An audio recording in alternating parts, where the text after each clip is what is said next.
જય માતાજી મિત્રો, આપણે મગફળીની અંદર સલ્ફેટ, પછી આ છે માઇકોરાજા અને આ ટેકનોજેડ તો મગફળીની અંદર અવશ્ય નાખવું જ. એની અંદર 59% સલ્ફર આવે છે અને 14% ઝીંક આવે છે.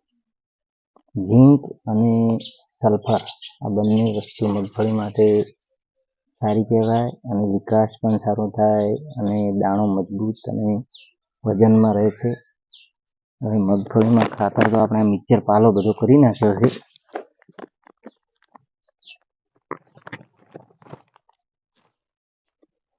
હવે આ પાલાને આપણે બરોબર આમ મજબૂત કરી મિક્સ કરી નાખવાનો.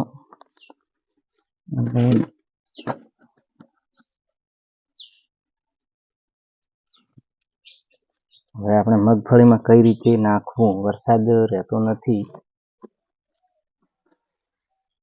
એટલે કઈ રીતે પૂંખવું, આપણે પાટલા વાળી વાવેતર છે. ચલો આપણે એ પણ બતાવીએ.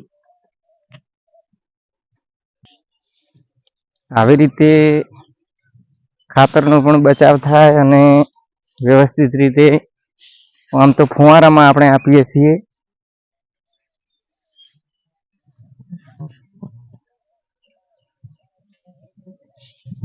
આ મગફળીની અંદર થોડીક આસી છે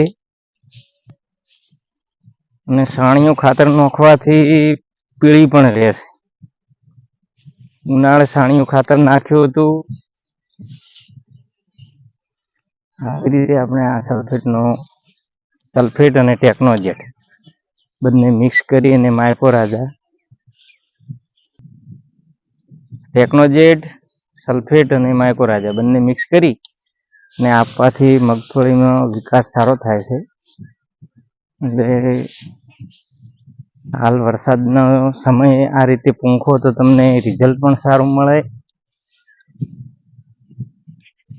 બસ.